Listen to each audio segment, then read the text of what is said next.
আচ্ছা, তো সবাইকে গুড ইভিনিং। তো আজ থেকে আমাদের থার্ড মান্থের ক্লাস শুরু হচ্ছে। তাহলে আমরা 2 মাস মোটামুটি কাটালাম, তাই তো? তো এখানে জি স্যার। আমরা পোয়েট্রি 2টা পড়েছি, তারপর হচ্ছে ড্রামা 2টা শেষ করেছি, অ্যাডভান্স রিডিং রাইটিংয়ে আছি। আচ্ছা, তো অ্যাডভান্স রিডিং রাইটিংয়ের মধ্যে আমরা প্যাসেজগুলো কেমন হবে সেটা নিয়ে কথা বলেছি। তোমাদের 15 তারিখ পর্যন্ত ডেট দেওয়া হয়েছে, তোমরা এর ভিতরে প্যাসেজগুলো শেষ করবা। আমরা একটু বেসিক সেন্টেন্স স্ট্রাকচার বা ফ্রেজ নিয়ে একটু আলোচনা করছি, যদি এগুলো ফার্স্ট ইয়ার আলোচনা হয়েছিল। তো সেন্টেন্স স্ট্রাকচার নিয়ে গত ক্লাস আমরা শেষ করেছি। তো সেই বিষয় নিয়ে কারো কোনো কথা আছে কিনা? না স্যার। আচ্ছা, যদি সেন্টেন্স স্ট্রাকচার নিয়ে কারো কোনো কথা না থাকে, থাকলে বলতে পারো 1 মিনিটের মধ্যে আওয়াজ দিবা, না হলে আমরা আজকে ফ্রেজ এর বিষয়টা নিয়ে একটু কথা বলবো। ফ্রেজ, এবং যদি ফ্রেজটা নিয়ে কথা শেষে আমরা ক্লজ নিয়ে কথা বলবো। এই হচ্ছে ব্যাপার। ফ্রেজের ক্লাসগুলো সবাই দেখছো? জি স্যার। জি স্যার। আচ্ছা, good evening sir. Good evening. আচ্ছা, তাহলে যদি কারো কোনো কথা না থাকে, নেই মনে হয়, যেহেতু কেউ কোনো কথা বলছো না, তাহলে আমাদের আলোচনাতে আমরা চলে যাই।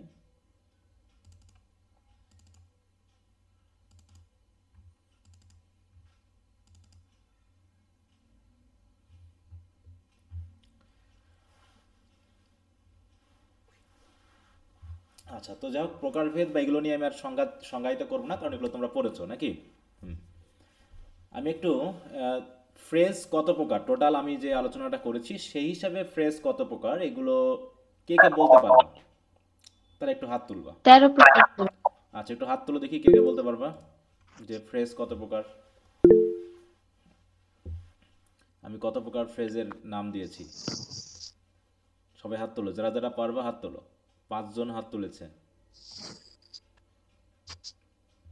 তাহলে ফ্রেজের প্রকারভেদগুলোর নাম বলতে পারবে এমন যারা আছো তারা একটু হাত তোলো দেখি, যে তোমরা কারা কারা ফ্রেজটা সম্পর্কে একটু ধারণা নিয়েছো।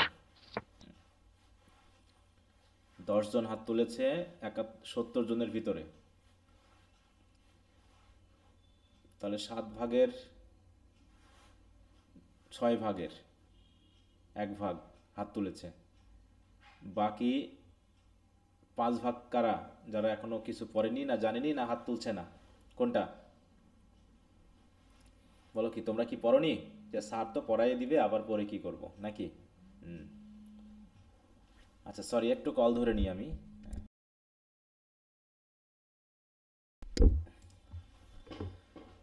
আচ্ছা, তাহলে একজন আমাকে একটু বলবে, সেটা হলো ছেলেদের ভিতরে কাকে ধরি দেখি। সবই তো মেয়ে, ছেলে আছে কয়জন? হ্যাঁ, এমামুল হক আছে, স্যার গতদিন তাসমিম আছে, সরকার, তোফায়েল আলম আছে। আচ্ছা, তোফায়েল আলম বলো দেখি, আমি একটু শুনি। তোফায়েল আছে নাকি? হুম। আচ্ছা, স্যার। বলো জি স্যার, আছে। বলো। স্যার, ফেজকে পার্টস অফ পিসের উপর ভিত্তি করে 7 ভাগে প্রকারভেদ করা হয়েছে, আর নন ফাইনাইটের উপর ভিত্তি করে 3 ভাগে ভাগ করা হয়েছে। হুম। পার্টস অফ পিসের মধ্যে রয়েছে noun phrase, adjective phrase, verb phrase, adverb phrase, phrase preposition, conjunction phrase, interjection phrase. হুম। নন ফাইনাইটের মধ্যে আছে gerund gerund phrase, infinitive phrase, participle phrase. Participle মধ্যে আবার 3 ভাগে ভাগ করছে: হুম। Present participle phrase, past participle phrase, perfect participle phrase. আর বাকি আরেকটা রয়েছে প্রিপোজিশনাল ফ্রেজ। এই হচ্ছে 13 প্রকার ফ্রেজ। হুম। আচ্ছা, ভেরি গুড, তাহলে পড়েছো। বাকিরা যারা আছো, হুম, অনেকেই আছে যারা হাত তোলেনি, তাহলে আমি বুঝবো কি যে ওরা হয় পড়েনি, আর না হয় আমার কথা শুনছে না বা মানছে না। এইটা একটা ঘটনা। আসসালামু আলাইকুম স্যার। আমি ওয়ালাইকুম অনেক আসসালাম। অসুস্থ থাকায় আপনার ক্লাসগুলো করতে পারি নাই। আচ্ছা, তাহলে একটু করে নিবা, ঠিক আছে, কারণ আমি ওই ক্লাসগুলো করবো আজকে, যেহেতু আমি বেশি আলোচনা করবো না, কারণ ওইগুলো নিয়ে বিস্তারিত আলোচনা করতে কয়েকটা ক্লাস লেগে যাবে, ঠিক আছে। এই জন্য আমি আচ্ছা জাস্ট স্যার, ঠিক তোমাদেরকে আছে। পড়াই নিচ্ছি, আর আশা করি ক্লাসগুলো করলে তোমরা পেরে যাবা। হ্যাঁ, যেহেতু বিষয়গুলোকে ডিপলি আলোচনা করা আছে, পারবা। তো আমি আজকে শুধু একটু তোমাদের টাচ দিচ্ছি বা এটা নিয়ে একটু এক্সপ্লেন করছি যাতে আহ, মনে হয় যে তোমরা পড়েছো, কারণ আমি যদি না নিই তোমরা তাহলে পড়বাই না।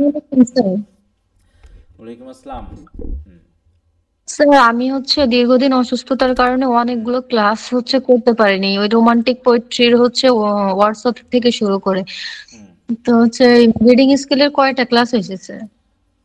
গ্রুপে মানে দেখলেই কোন কোন বুঝবা। টপিক?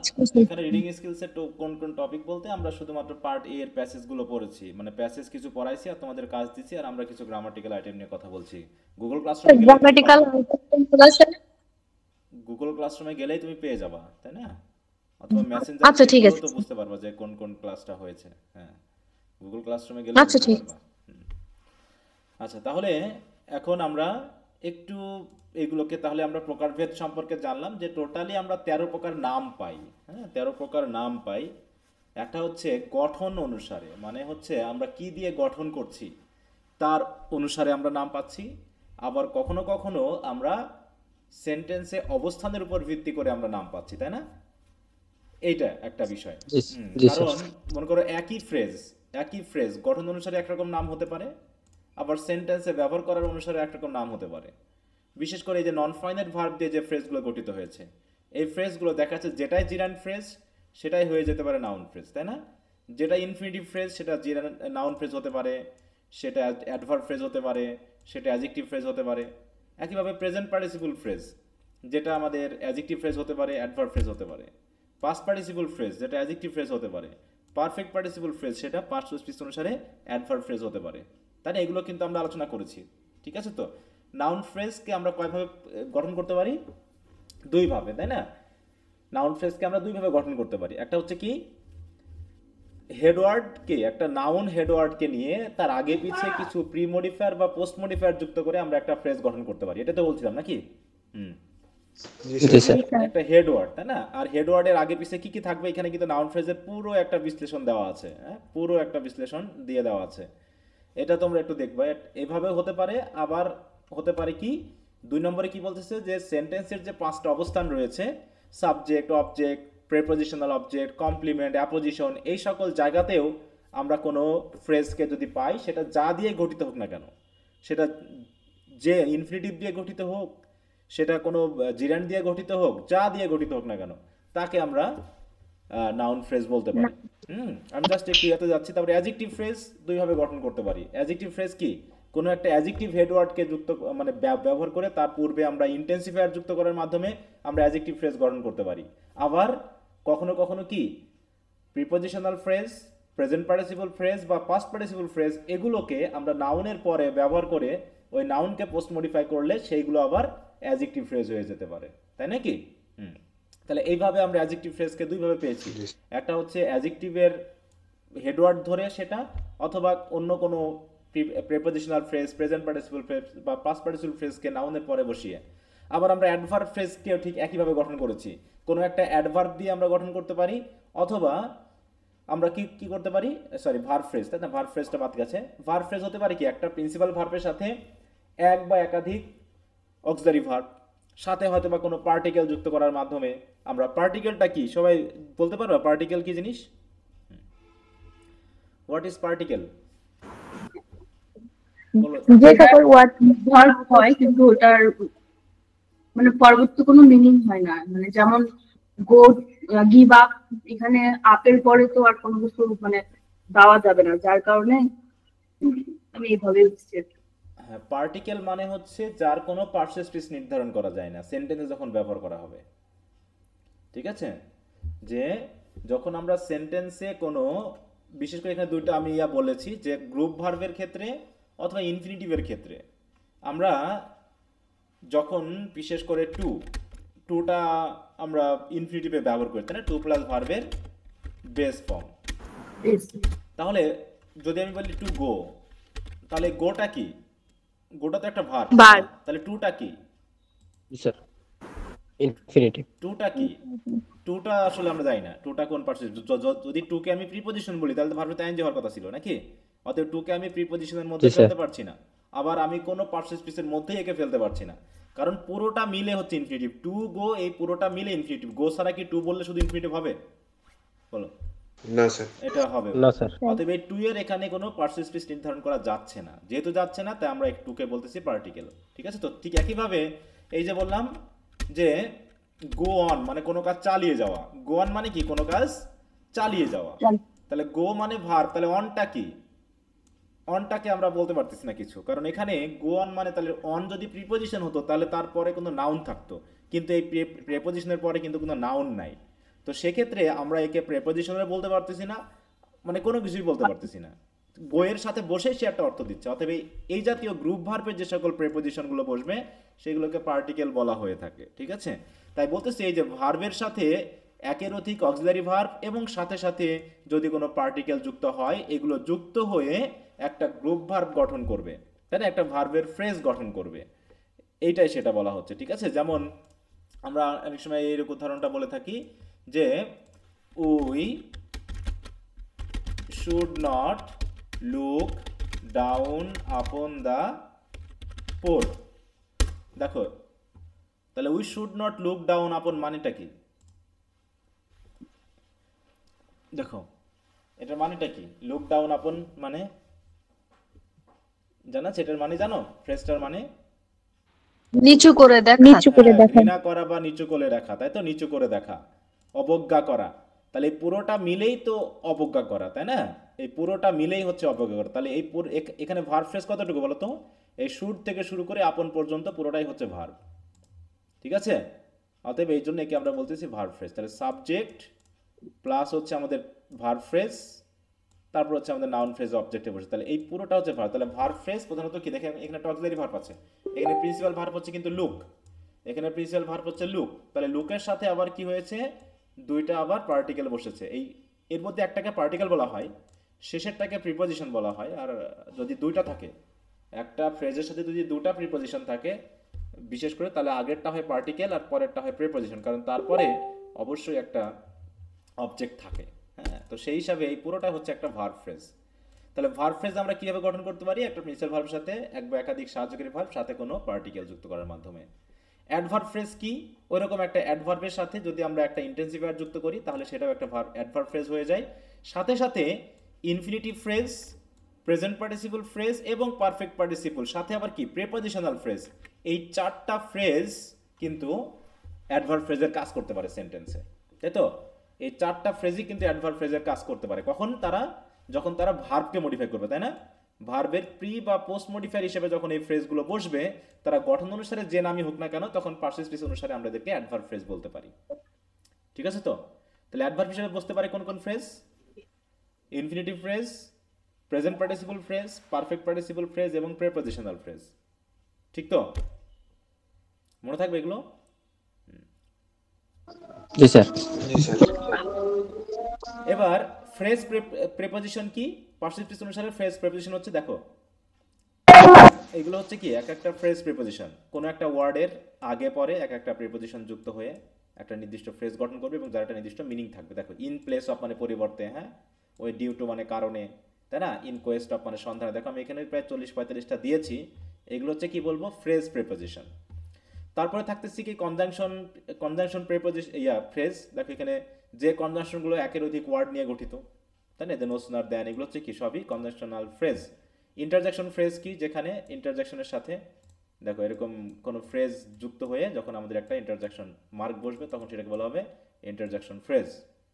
তাহলে এইগুলো মেইনলি আমরা ব্যবহার করেছি, তাই না। তাহলে দেখো আমরা গঠন অনুসারে যদি জানি, গঠন অনুসারে জিরান ফ্রেজ হচ্ছে কি ভার্বের সাথে আইএনজি প্লাস হচ্ছে অবজেক্ট কমপ্লিমেন্ট অ্যাডভার্ব মিলে যে ফ্রেজটা গঠিত হয় তাকে আমরা বলি জিরান ফ্রেজ। কোন কোন ফ্রেজ দেখতে একই রকম বলো তো, কোন কোন ফ্রেজ দেখতে একই রকম? জিরান ফ্রেজ, নাউন ফ্রেজ। দেখো ক্রাইং লাউডলি, এই ফ্রেজটা ভার্বের সাথে আইএনজি প্লাস অ্যাডভার্ব বসেছে, তাই না, ভার্বের সাথে আইএনজি প্লাস হচ্ছে অ্যাডভার্ব। তাহলে এটা কোন কোন ফ্রেজের মতো লাগতেছে গঠন অনুসারে বলো তো? জিরান ফ্রেজ, নাউন ফ্রেজ। না না না, নাউন ফ্রেজ তো গঠন অনুসারে না, জিরান ফ্রেজ, না, গঠন অনুসারে আসেনি। Present participle. হ্যাঁ প্রেজেন্ট পার্টিসিপল, শুধু পার্টিসিপল বললে হবে না, পার্টিসিপল ফ্রেজ, প্রেজেন্ট পার্টিসিপল। হ্যাঁ gerund phrase and present present participle, তাই না? তাহলে কখন আমরা তাকে জেরান্ড বলবো আর কখন তাকে আমরা প্রেজেন্ট পার্টিসিপল ফ্রেজ বলবো? বলো, জেরান্ড ফ্রেজ আমরা কখন বলবো একে? যখন নাউনের স্থানে বসবে তখন হচ্ছে present gerund phrase, gerund phrase, হ্যাঁ। আর যখন অ্যাডজেক্টিভ হিসেবে ব্যবহৃত হবে তখন হবে প্রেজেন্ট প্রেজেন্ট পার্টিসিপল ফ্রেজ, তাই তো? পার্টিসিপল। বললাম আমি যদি এখন বলি এটা জি স্যার। যে crying loudly is very disturbing, এখানে ক্রাইং লাউডলিটা কি হিসেবে বসছে? Noun phrase, noun phrase. দেখো বলছে Gerund কোনটা phrase। ভেরি ডিস্টার্বিং, কোনটা ডিস্টার্বিং? ক্রাইং লাউডলি, কান্না করা Crying কান্না করাটা খুবই ডিস্টার্বিং। এটা সেন্টেন্স স্ট্রাকচারটাকে বলতে পারবে এটা কোন সেন্টেন্স স্ট্রাকচারে বসছে?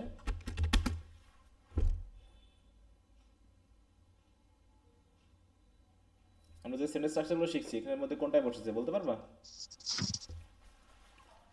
Subject, linking verb plus adjective. Plus adjective. হ্যাঁ, প্রথমে হচ্ছে কি সাবজেক্ট, সাবজেক্ট কি এখানে? ক্রাইং লাউড, ক্রাইং লাউডলি, তাই তো? তারপর হচ্ছে কি লিঙ্কিং ভার্ব হচ্ছে ইজ, তাই না? লিঙ্কিং ভার্ব, আর অ্যাডজেক্টিভ কমপ্লিমেন্ট,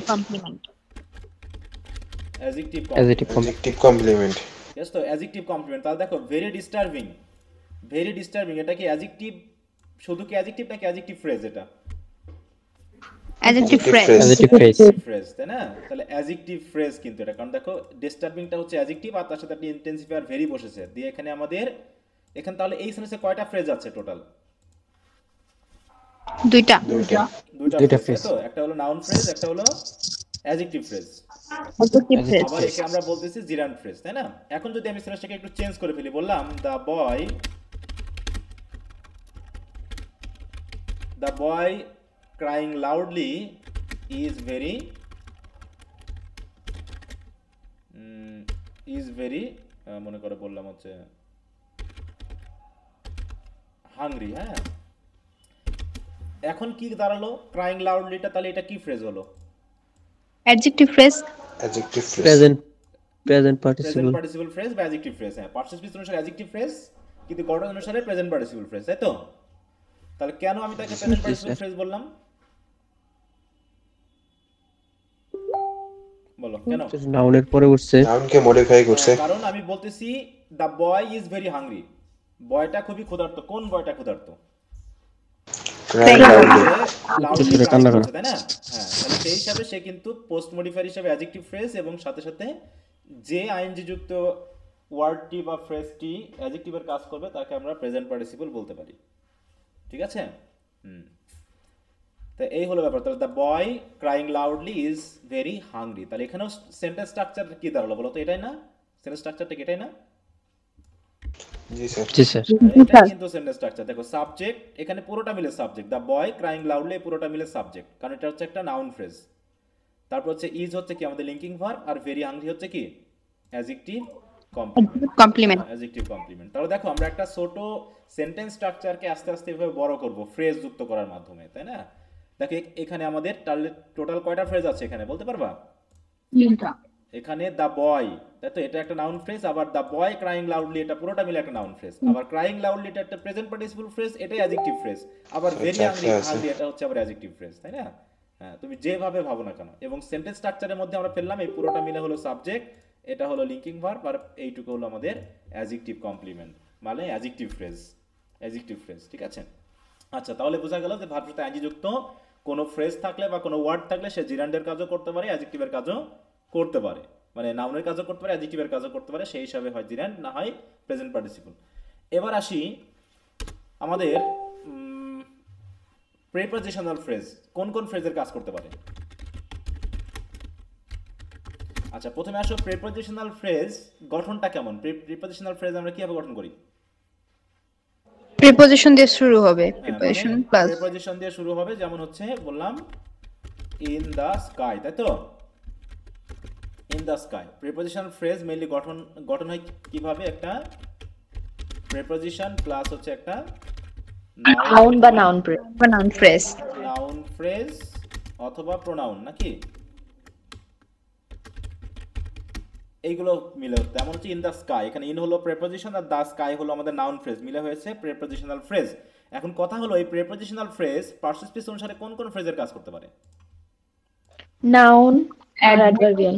নাউন, Adverb ভার্বিয়াল এবং অ্যাডজেক্টিভাল। হ্যাঁ, তাহলে সে কিসের কিসের কাজ করতে পারে? নাউন ফ্রেজের কাজ করতে পারে, নাউনের অবস্থানে বসে। সে অ্যাডজেক্টিভ ফ্রেজের কাজ করতে পারে কোনো নাউনের পরে বসে যদি নাউনকে মডিফাই করে, তাই তো। আর হচ্ছে অ্যাডভার্ব ফ্রেজের কাজ করতে পারে যদি সে কোনো ভার্বের পরে বসে ভার্বকে মডিফাই করে, তাই তো। তাহলে নাউন ফ্রেজ হবে যখন সে নাউনের অবস্থানে বসবে, অ্যাডজেক্টিভ ফ্রেজ হবে যখন তখন সে অ্যাডজেক্টিভের কাজ করবে, নাউনের পরে বসবে।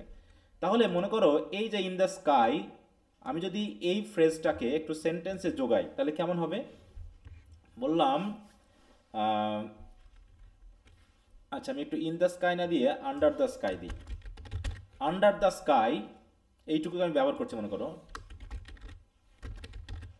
Under the sky is our home. Under the sky is our home. আবার যদি বলি যে the cloud under the sky is flying northward. Sir আপনার এই ক্লাসটা কি রেকর্ড হচ্ছে? হ্যাঁ হচ্ছে। আচ্ছা স্যার, আজকে আমি অনেক অসুস্থ, আমি একটু রেকর্ড ক্লাসটা দেখে নিব, আজকে আমি লিভ ঠিক নেই। আছে, হ্যাঁ। আচ্ছা ঠিক এবার আছে। যদি বলি যে we are standing under the sky, দেখো এখানে আন্ডার দ্য স্কাই আমি কয় জায়গায় ইউজ করেছি? 3 জায়গায়। 3 জায়গায়। আন্ডার দ্য স্কাই এখানে হয়েছে, আন্ডার দ্য স্কাই এখানে হয়েছে এবং আন্ডার দ্য স্কাই এখানে হয়েছে, তাই তো। তাহলে প্রথমে আন্ডার দ্য স্কাই কি ফ্রেজ? Noun phrase. কারণ আমাদের বাড়ি কোথায়? হচ্ছে আন্ডার দ্য স্কাই, মানে আকাশের নিচে নিচে। হচ্ছে আমাদের হোম, নাকি? আকাশের নিচেই জি, হচ্ছে স্যার। আমাদের হোম, সেই হিসাবে সে কি? তার শব্দ হচ্ছে তার থেকে। আচ্ছা একটু হয়তো ইয়া করছে, বন্ধ করে দিয়েছে, সমস্যা না। এবার the cloud under the sky is flying northward. হ্যাঁ, নর্থওয়ার্ড মানে কি? দক্ষিণ দিকে উড়ে যাচ্ছে একটা মেঘ। কোন মেঘ? আকাশের নিচের মেঘটি, নাকি? হ্যাঁ, মানে এইভাবে বলছি। তাহলে কি বলবো, এটা কোন ফ্রেজ হবে? Adjective phrase. Adjectival phrase. Adjective phrase, তাই তো। আর যখন বলতেছি আমরা কোথায় দাঁড়িয়ে আছি, under the sky adverbial phrase. ভার্বকে মডিফাই করছে, সেই হিসাবে কি হবে? অ্যাডভার্ব ফ্রেজ বা অ্যাডভার্বিয়াল ফ্রেজ। বলতাম যে উই আর স্ট্যান্ডিং না দিয়ে যদি বলতাম we are under the sky, তখন কেমন হতো? আন্ডার দ্য স্কাই, হ্যাঁ, তখনও কিন্তু এটা হতো কি অ্যাডজেক্টিভ ফ্রেজ, ঠিক আছে তো। Adjective phrase। হতো কিন্তু এটা কাজ করতো কিসের? কারণ এটা সরাসরি আমাদেরকে বোঝাচ্ছে, তাই না? এটা সরাসরি আমাদেরকে বোঝাচ্ছে কিন্তু। আর এই জায়গায় আমাদেরকে না বুঝিয়ে স্ট্যান্ডিং ভার্বটাকে মডিফাই করছে। আমরা কোথায়, আর আমরা কোথায় দাঁড়িয়ে আছি, এই দাঁড়িয়ে আছি আসার কারণেই আমাদের under the sky adverb phrase হয়ে গেছে, কারণ তখন সে ভার্বকে মডিফাই করছে। আর যখন আমরা শুধু বি ভার্ব ইউজ করতাম তখন আমাদের এখানে কোন স্ট্রাকচার হতো বলতো? এটা কোন structure? Subject linking verb plus adjective complement. হলো কোনটা? Adverb complement. বিভার প্লাস হ্যাঁ, তাহলে কি হবে এখানে? সাবজেক্ট প্লাস বিভার প্লাস প্লাস হচ্ছে অ্যাডভার্বিয়াল, তাই তো। অ্যাডভার্বিয়াল কমপ্লিমেন্ট, একটু ক্লিয়ার হতে হবে। অ্যাডভার্বিয়াল কমপ্লিমেন্ট, ঠিক তো। দেখো আমরা যত সেন্টেন্সই লিখি না কেন ওই 9টা স্ট্রাকচারের ভিতরে কোনো না কোনোভাবে পড়ে যাবে, শুধু ফ্রেজগুলো যদি আমি ধরতে পারি। কারণ এই ফ্রেজগুলো দেখো, আমি যখন ফ্রেজ ধরতে পারবো তখন আমার আর কোনো টেনশন নাই। দেখো এইখানে যদি আমি ধরি এই সেন্টেন্সের স্ট্রাকচারটা, বলো তো কেউ একজন এই সেন্টেন্সের স্ট্রাকচারটা কে বলতে পারে? The cloud under the sky is flying northward. Subject plus monotransitive verb plus object. Object কোনটাই? Subject plus linking verb plus adjective complement. না হলো না।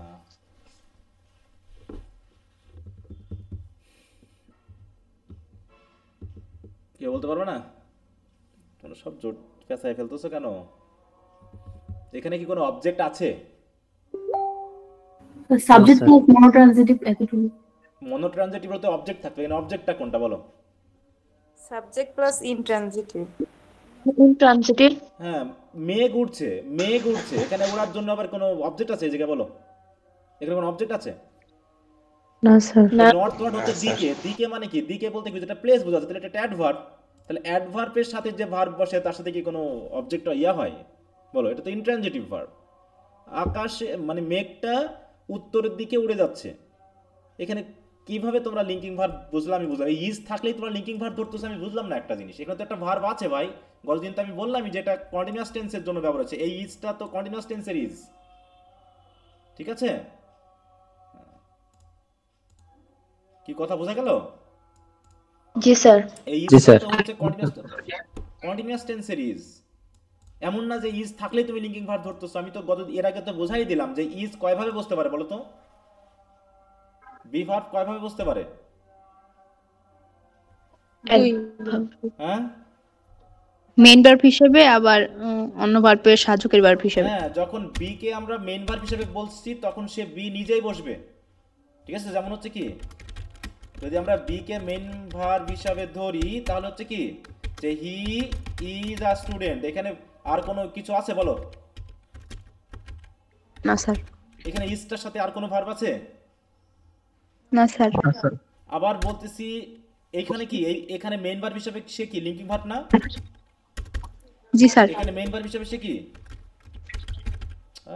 কম্পিউটার রে, লিঙ্কিং ভার্ব। তাহলে হচ্ছে এটা হচ্ছে লিঙ্কিং ভার্ব। এখানে কি আর কোনো কিছু ভার্ব আছে বলো? না স্যার।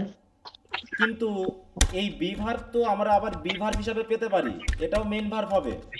কিসের সাথে বলো? মেইন ভার্ব হবে, আরেকটা স্ট্রাকচার আছে যেখানে লিঙ্কিং ভার্ব লাগে না, সেটা কোনটা বলো? Subject plus be verb plus adverbial. এখানে কি বি ভার্ব ছাড়া অন্য কিছু আসবে? না স্যার। না sir. He is in the class. এবার আবার কি বি ভার্ব হতে পারে অক্সিলারি ভার্ব। বি ভার্ব হতে পারে অক্সিলারি ভার্ব। কিভাবে হতে পারে? সে যখন সে অক্সিলারি ভার্ব হবে তখন কি সে অন্যের সাথে বসবে না কন্টিনিউয়াস টেন্সের? তখন সে কেমন হবে? জি স্যার। তখন সে কেমন হবে? বি ভার্ব প্লাস হবে কি ভার্বের সাথে আইএনজি। আইএনজি। তখন সে কন্টিনিউয়াস টেন্স, তার মানে কি he is reading in the class. তখন কি আমি ইজ কে আলাদা ধরবো নাকি ইজ রিডিং একসাথে ধরবো? কোনটা? রিডিং একসাথে। ইজ রিডিং স্টাডি একসাথে। তখন কি আমি ইজ কে লিঙ্কিং ভার্ব বলবো নাকি সে অক্সিলারি ভার্ব হবে? Auxiliary verb. Auxiliary verb. Auxiliary verb হবে। তাহলে এখানে তোমরা ইজ দেখেই অনলি লিঙ্কিং ভার্ব বলে বসতেছো। তাহলে এখানে যেটা ফ্লাইং বলে একটা মেইন ভার্ব আছে এবং এটা দিয়ে যে কন্টিনিউয়াস টেন্স বোঝাচ্ছে সেটা তো মাথায় রাখতে হবে নাকি? শর্ট শুধু লিঙ্কিং ভার্ব বললে তো হবে না এই জায়গায়।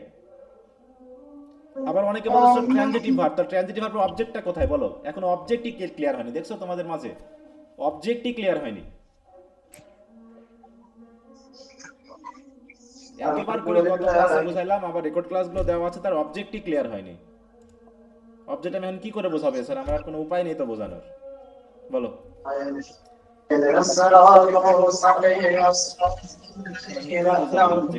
তোমরা আসলে কি বুঝলে আমি বোঝাতে পারবো বলো অবজেক্টটাকে? নাকি ক্লাস করতেছো না তোমরা? হ্যাঁ,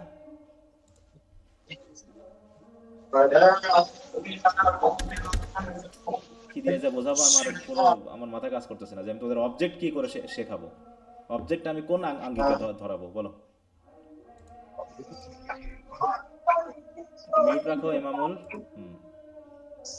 আচ্ছা, একটু আজানটা শেষ হয়ে যাক তারপর আমি ক্লাস নিচ্ছি। হ্যাঁ, আজানটা শেষ হোক।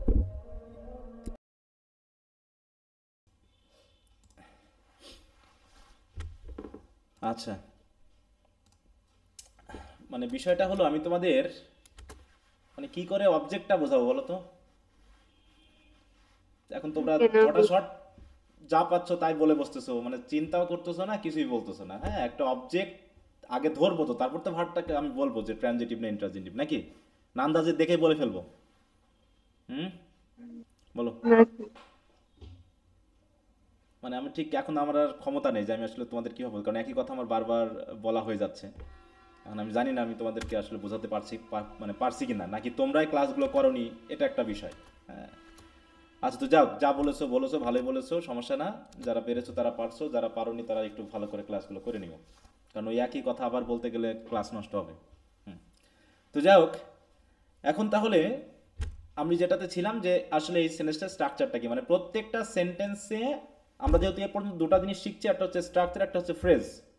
যতক্ষণ না আমরা সিম্পল কমপ্লেক্স কম্পাউন্ডে যাচ্ছি ততক্ষণ পর্যন্ত আমরা ফ্রেজগুলো নিয়ে আলোচনা করবো, একটা ফ্রেজ ধরার চেষ্টা করব। তাহলে আমি প্রিপোজিশনাল ফ্রেজের 3টা ব্যবহার দেখালাম। তাহলে প্রিপোজিশনাল ফ্রেজ নাউন ফ্রেজ হতে পারে, অ্যাডজেক্টিভ ফ্রেজ হতে পারে এবং অ্যাডভার্ব ফ্রেজ হতে পারে, এই তো। একটা সেন্টেন্স থেকে যেন আমি বুঝতে পারি। আচ্ছা, এবার আসি হচ্ছে আমি past participle phrase. Past participle ফ্রেজের গঠনটা কেমন বলো তো? পাস্ট পার্টিসিপল ফ্রেজের গঠনটা কেমন কেউ বলতে পারবা? ভার্বের পাস্ট ফর্ম যা নাউন প্রোনাউনকে পোস্ট মডিফাই করে। না, শুধু পাস্ট ফর্ম বললে তো হবে না, তাহলে তো হলো না। পাস্ট পার্টিসিপল ফর্ম, ভার্বের পাস্ট পার্টিসিপল ফর্ম। ভার্বের past participle form.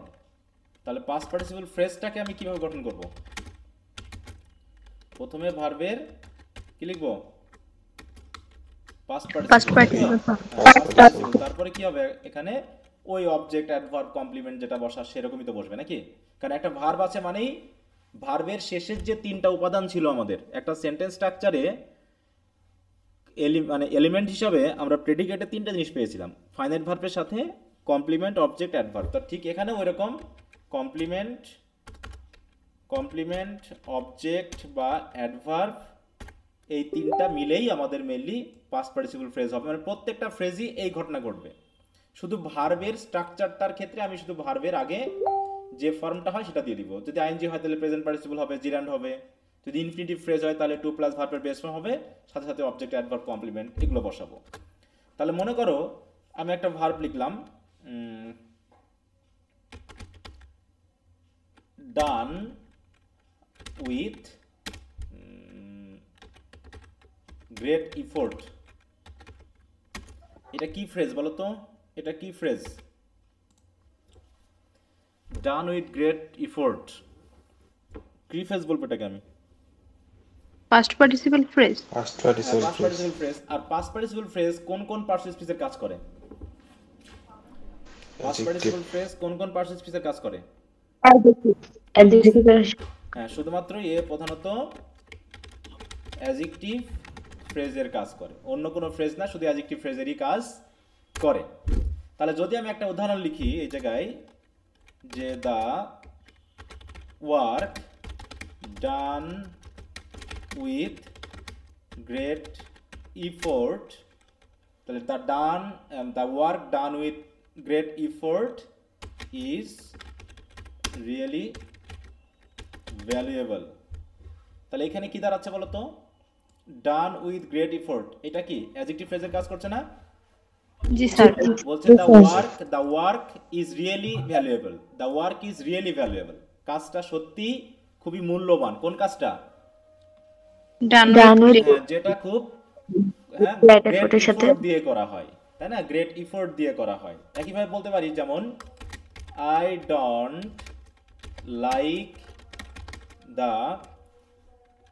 Like the food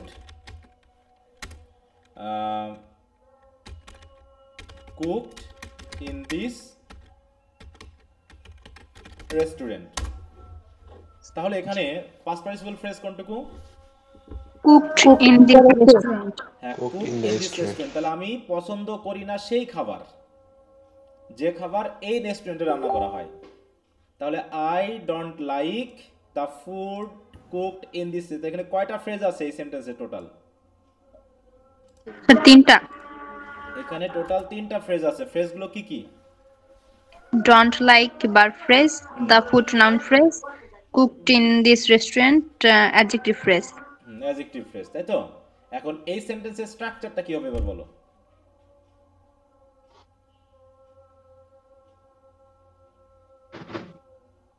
এই সেন্টেন্সের স্ট্রাকচারটা কি হবে? Subject plus monotransitive verb plus object. হ্যাঁ, এত কষ্ট করে বলতে হলো কেন? সন্দেহ আছে কারো? না স্যার। আর বাকিরা কেউ পারবা না এটা বলতে? কেউ পারবে না বলতে? Subject plus monotransitive verb plus object. কে কে পারবা? আমি একটু হাত দেখতে চাই। কে কে পারবা? যারা হাত নেমেছে তার আগে হাতটা নামাই দিই, যারা তুলেছে দেখি কে কে পারবা এটার ফ্রেজ বলতে। যারা হাত তুলবে তাদেরকে বাদ দিয়ে যারা ক্লাসে, আমি সবাইকে রিমুভ করে দিব।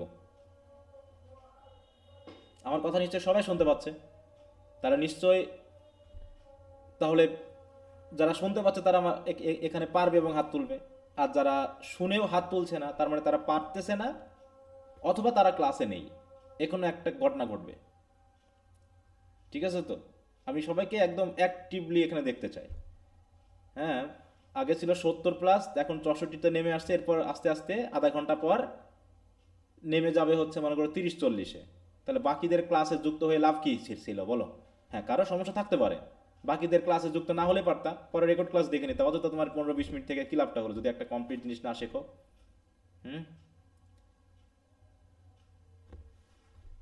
তাহলে 31 জনা হাত তুলেছে, তাহলে যারা যারা হাত তোলেনি আমি তাদেরকে এখন রিমুভ করে দিব। জোর করে আবার হাত তুলো না, আমি কিন্তু জিজ্ঞাসা করবো স্ট্রাকচারটা, মানে আমি চারিদিক থেকে আটকাবো কিন্তু। অতএব পড়া করতেই হবে। আচ্ছা, ফারুক নাজাফাত, তাই তো? তুমি বলো স্ট্রাকচারটা কি? স্ট্রাকচারটা কি হবে বলো? ফারুক নাজাফাত বলো। হাত তুলেছো কিন্তু, ভয়ে ভয়ে হাত তুললে কিন্তু হবে না। শুনতে পাচ্ছ আমার কথা?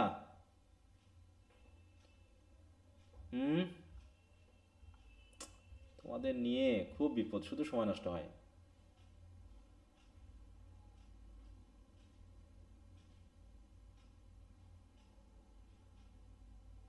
যাও, তোমাদের আজ পড়াবো না। তোমরা চারিদিক থেকে শুধু চালাকি করতেছো। যাও, তোমরা তো খুশি থাকো, তোমাদের বিরক্ত করার দরকার নেই। তো মনে হচ্ছে আমি তোমাদের বিরক্ত করতেছি। একজনকে হাত তুলেছে অথচ জিজ্ঞাসা করলে সে আর কথা বলছে না, তার মানে তুমি হাতটা তুললে কেন, আমার সাথে কথা বলবা না কেন বলো? তুমি যখন হাত তুলেছো, হয় পারবা না হয় পারবা না, তুমি আমাকে হাত করবা, বলবা।